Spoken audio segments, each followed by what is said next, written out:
ASMR. Apakah berita-berita di media massa nasional sudah memiliki efek di lingkungan sekitar kawan-kawan, yaitu berita tentang terjadinya gelombang PHK di Indonesia? Kita bisa mendapatkan informasi dari media massa nasional dan situs-situs resmi pemerintah terkait tenaga kerja yang mengatakan bahwa sejak Januari 2024 sampai dengan September 2024 terjadi pemutusan hubungan kerja di berbagai macam sektor industri. Kasusnya sekitar puluhan ribu kasus PHK. Dan artinya itu bertambahnya orang-orang yang tidak memiliki pemasukan. Penyumbang terbesar kasus PHK di Indonesia yaitu di Jawa Tengah, Jakarta, dan Banten. Ini sangat wajar jika kasus terbanyak berada di Pulau Jawa karena kecenderungan kegiatan ekonomi Indonesia sebagian besar masih di Pulau Jawa. Dan itu sebabnya mengapa di Pulau Jawa banyak industri, banyak perusahaan-perusahaan dan industri yang beroperasi. Di Jawa Tengah sendiri, pemutusan hubungan kerja paling banyak ada di sektor manufaktur, tekstil, dan pengolahan. Di DKI, pemutusan hubungan kerja paling banyak di restoran, jasa, dan kafe. Sedangkan di Banten, sektor yang paling terdampak dan harus melakukan PHK adalah di sektor petrokimia. Sebabnya adalah karena perusahaan sudah tidak mampu membiayai operasional mereka, sehingga dengan terpaksa mungkin harus mengadakan PHK. Ini dikarenakan perusahaan-perusahaan sudah mengalami penurunan terhadap permintaan baru produksi mereka. Salah satunya dikarenakan karena banjirnya barang impor dari negara luar yang masuk ke Indonesia dengan sangat banyak dan kualitasnya mungkin setara atau lebih baik dari produk lokal, namun dengan harga yang lebih murah. Ketika barang impor dari luar negeri itu masuk ke Indonesia dan kemudian mengganggu produksi barang di Indonesia karena barang dari luar tersebut lebih banyak dan lebih murah, maka otomatis akan menekan dari perusahaan lokal untuk juga ikut terpaksa menurunkan harga mereka. Padahal secara operasional penurunan harga dari produk mereka akan justru menjadi beban operasional perusahaan mereka, yang lama-lama akhirnya keuntungan tidak didapat dan operasional semakin membengkak. Akhirnya mereka mau ada salah satunya cara dengan memutuskan hubungan kerja dengan karyawannya, atau notabene mereka PHK karena sudah bangkrut.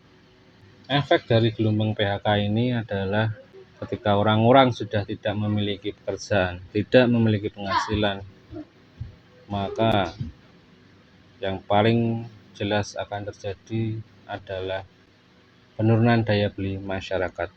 Pendapatan mereka turun, mereka akan sangat berhati-hati menggunakan uangnya. Tidak sembarangan mengeluarkan uang untuk hal-hal yang menurut mereka tidak perlu. Ketika uang yang beredar di masyarakat itu tidak banyak, peluang untuk membuka lapangan kerja akan semakin sedikit. Potensi untuk meningkatkan ekonomi masyarakat juga akan semakin turun, sehingga meningkatlah angka kemiskinan. Ketika angka kemiskinan atau kualitas ekonomi suatu masyarakat atau individu akan turun, maka penurunan konsumsi akan terjadi. Karena mau konsumsi apa karena kalau uang mereka saja tidak punya. Ini kemudian akan menuntun ke fase berikutnya yang mungkin menyebabkan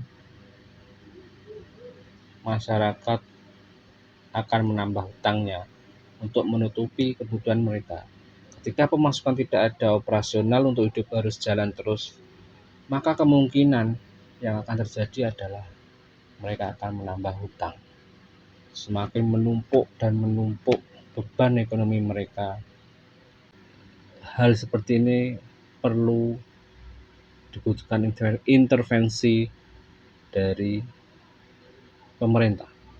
Mungkin salah satunya dari pemerintah atau dari pihak lain yang mungkin bisa mengubah situasi ini menjadi yang lebih baik. Ada ide atau tidak? Kalaupun ada ide, tolong komentar. Jika hal ini terjadi terus-menerus dan mungkin tidak ada tanda-tanda perubahan yang lebih baik, lantas bagaimana kondisi ekonomi kita sebagai masyarakat ke depannya? Kita harus memperhitungkan skenario terburuk. Kita harus memperhitungkan skenario paling buruk yang akan terjadi. Salah satu skenario terburuk adalah bagaimana jika langkah yang diambil oleh para pembuat kebijakan, pengambil keputusan itu keliru. Bagaimana jika itu terjadi?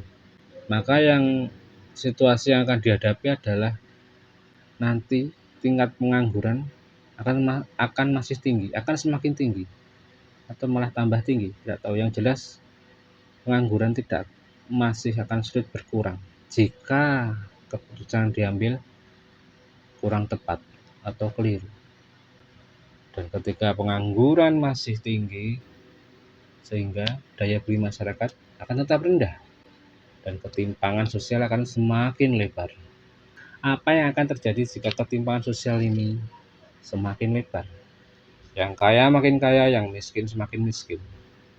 Apa yang terjadi? Yang jelas akan terjadi kecemburuan sosial. Yang miskin akan cemburu kepada yang kaya karena mereka secara situasi tidak memiliki kesempatan yang sama, tidak memiliki suatu kesempatan yang sama untuk meningkatkan ekonominya. Karena para orang-orang kaya itu memiliki privilege tertentu yang akan sulit dicapai oleh si miskin jika tidak ada campur tangan dari pihak-pihak yang berwenang. Kecemburuan sosial ini jelas akan meningkatkan potensi terjadinya kriminal. Tingkat kriminal akan semakin tinggi. Sekarang pun saja kita lihat di berita-berita apa yang terjadi jika di suatu wilayah terjadi suatu ketimpangan sosial yang tinggi.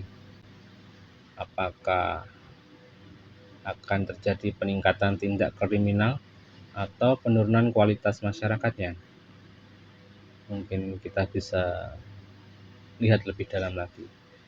Namun kita juga bisa lihat di data apakah selama tahun ini 2024 ini terjadi peningkatan angka kriminalitas di Indonesia secara umum.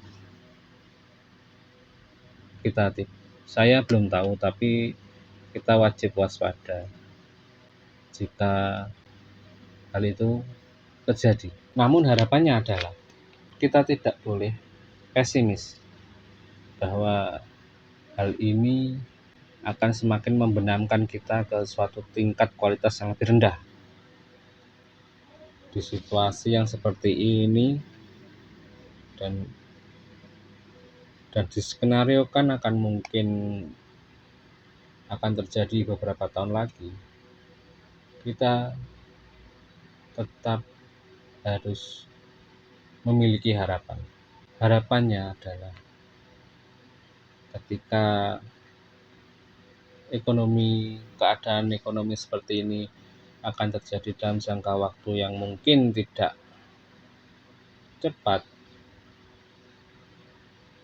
akan muncul harapan-harapan baru dari masyarakat yang memiliki keinginan untuk mengubah keadaannya.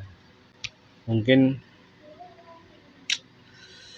harapan justru dari situasi yang penuh dengan tekanan ini akan memunculkan sektor-sektor baru yang tahan krisis. Kita tidak tahu apa bentuknya. Yang jelas itu akan membuka peluang yang baru.